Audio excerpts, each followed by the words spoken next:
আসসালামু আলাইকুম, hello everyone. আজকের দিনটা রেগুলার দিনের মতোই, কিন্তু আমার কাছে স্পেশাল। আজকে হচ্ছে 6 জানুয়ারি এবং আজকের দিনে আমার মেয়ে 6 মাস পূর্ণ হলো।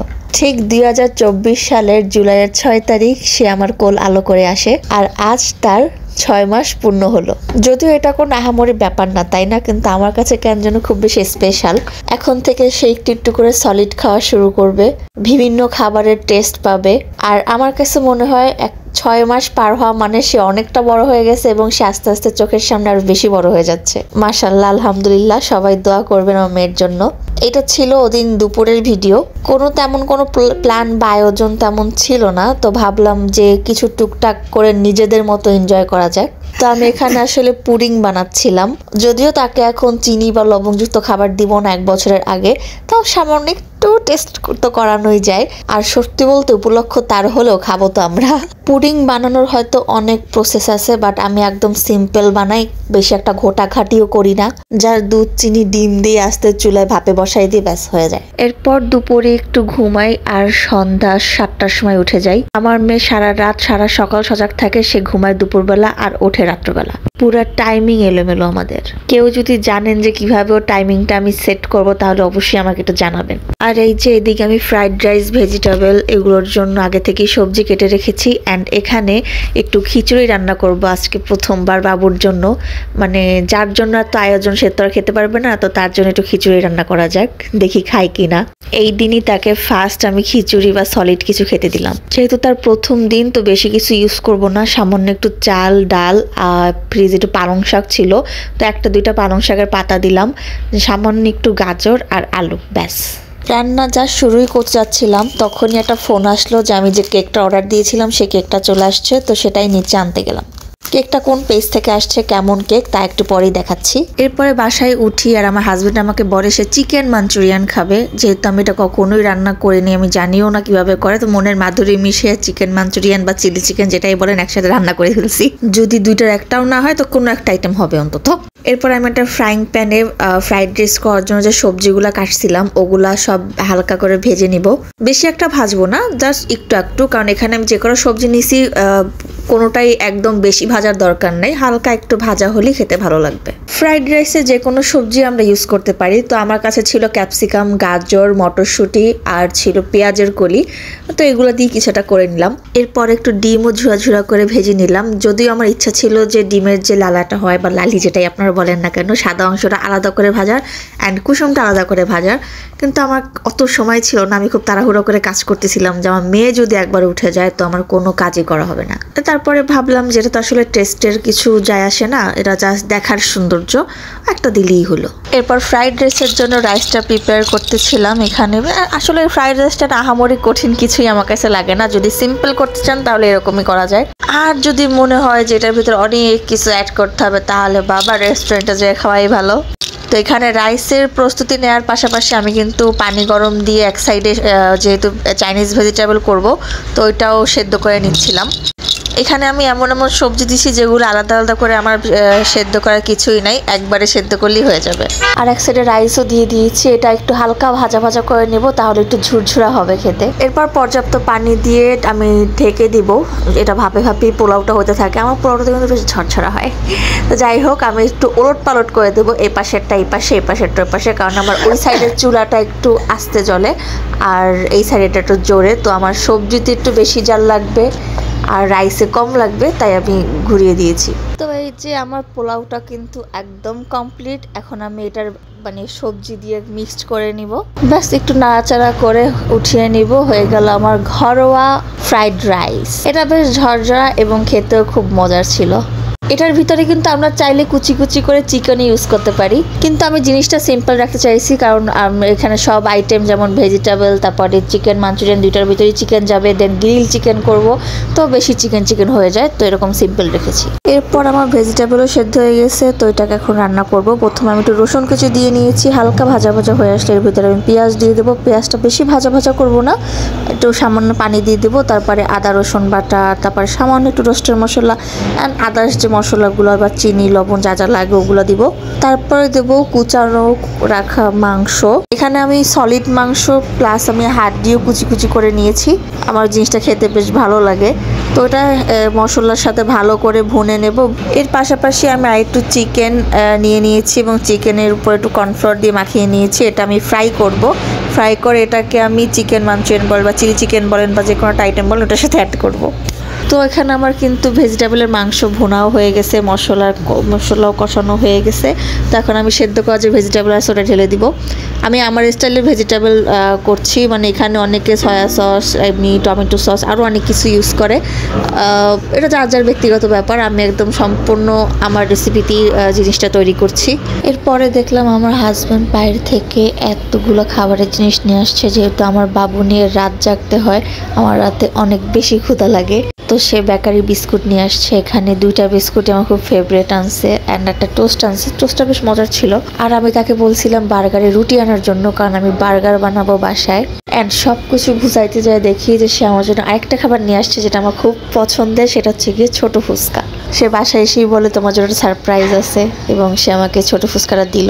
তো টেস্ট আমি যেখান থেকে ফুচকাটা আনছে এখান থেকে আমি আগেও খাইছি, কিন্তু এদিনকে টেস্টটা আমার কাছে কেন যেন অতটা ভালো লাগেনি। ঘুগনি ঠিক ছিল, প্রবলেম ছিল টকে। প্রথমত আমি টক মিষ্টি ছোটো ফুচকার সাথে মিষ্টি টকটা আমার কাছে খুব বেশি ভালো লাগে, এবং এখানে ছিল একদম টক, এবং টকটা ছিল একদম সামান্য একটু। তো বললো যে একদম শেষ পর্যায়ে ছিল, তো এর জন্য খুব কম দিছে। আদারওয়াইজ টেস্ট ভালো ছিল। এরকম ছোট ফুচকা আসলে ডুবো টকে না খেতে পারলে ভালো লাগে না। যাই হোক, সবাই আমার খাওয়াটা দেখেন, আমার কামলা লুকটা ইগনোর করেন। এদিকে আমার সবজিও হয়ে আসছে। এখন একটু উঠানোর আগে আমি অ্যারোট দিয়ে দেবো। এখানে চাইলে আপনারা কর্নফ্লাওয়ারও ইউজ করতে পারেন। আমরা সবজিটা একটু ঘন খাই, অনেক সময় অনেক জায়গায় পাতলা খাই, বাট আমার কাছে ঘনটা বেশ ভালো লাগে। ব্যাস রেডি হয়ে গেল আমার চাইনিজ ভেজিটেবল। সবজিগুলো কিন্তু একদম আস্তে আস্তে আছে, একদমও ভাঙেনি। এটা আমার কাছে বেশ ভালো লাগছে, আই এম স্যাটিসফাইড।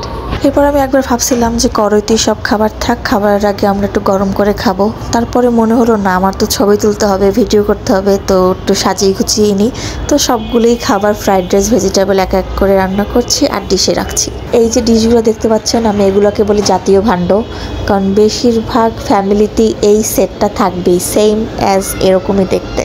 এরপর চুলায় একটু তেল গরম করি। এই তেলটা আমি সকালে ইউজ করছিলাম চিকেন ফ্রাই খাওয়ার জন্য, ওই তেলেই আবার ভাজছি চিকেনগুলো।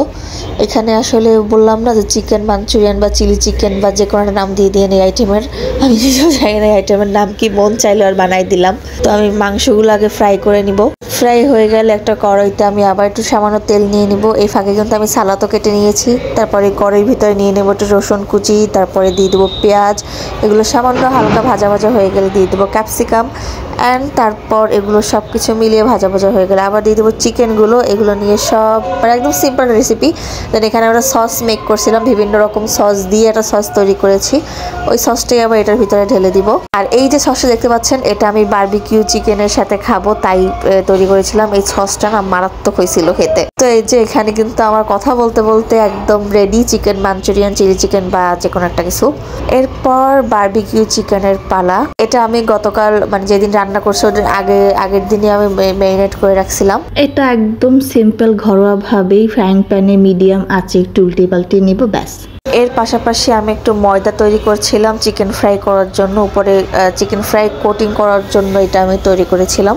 এই হচ্ছে গিয়ে ফ্রাইড চিকেনগুলো, এগুলো আমি গতকাল রাতেই ম্যারিনেট করে রেখেছিলাম। এখানে কিন্তু আমার গ্রিলও একদম রেডি। পর নিজের লুকের দিকে তাকায় মনে হলো যে একটু তো রেডি শেডি হওয়া দরকার, তো ছটফট করে রান্নার পাশাপাশি আমি একটু রেডি হয়ে নিলাম। একদম সিম্পল, গলার থেকে মুখে বেশি সাদা হয়ে গেছে কারণ গলায় কিছু দিই নাই, মুখে একটু ক্রিম বা একটু বিবি ক্রিম লাগাইছিলাম। তো রেডি হওয়ার পরে এখানে আমার চিকেনও একদম কমপ্লিট।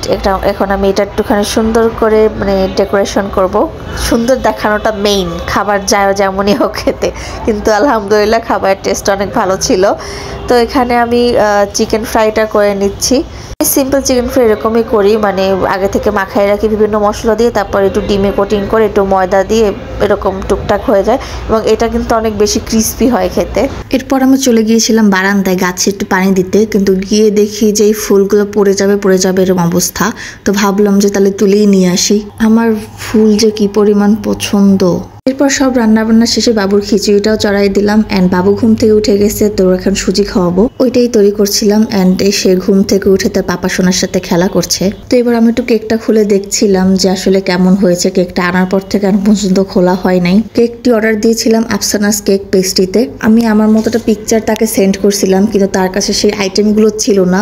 মাত্র 2 ঘন্টায় সে কোনো রকম ভাবে একটা কেক আমাকে বানাই দেয়। কেকের থিমটা এমন ছিল যে এক সাইডে একটু অর্ধেক থাকবে কেকটা, এক সাইডে হাফ লেখা থাকবে, এক সাইডে 1। মানে আমার মেয়ে হাফ থেকে 1-এ যাচ্ছে আর কি, হাফ ওয়ে টু 1। এত কম সময় এরকম একটা কেক বানাই দেওয়ার জন্য আফসানাস কেক থেকে অনেক অনেক ধন্যবাদ। তো কেকটা আনার পর না আমার হাতে সুরসুর করতেছিল আর আমার হাতে ফুলও ছিল, তাই আমি ভাবলাম যে এই ফুলগুলো একটা কাজে লাগাই। আমি কেকের উপরে বসাই দিছি আর একটা পুতুল বসাই দিছি। আর এই তো টেবিলে ছিল আমার কয়েক ঘন্টার পরিশ্রম। সবকিছু মিলিয়ে আলহামদুলিল্লাহ খুবই ভালো ছিল। তো এখানে আমার হাজবেন্ড বলতেছিল যে উপলক্ষ কার আর খাচ্ছে কারা। যদিও বাবুর খাওয়ার জন্য এখানে আমি ফিডার আর খিচুড়ি রেখেছিলাম, কিন্তু সে আর একটু বড় হোক, ইনশাল্লাহ সে সব খাবে।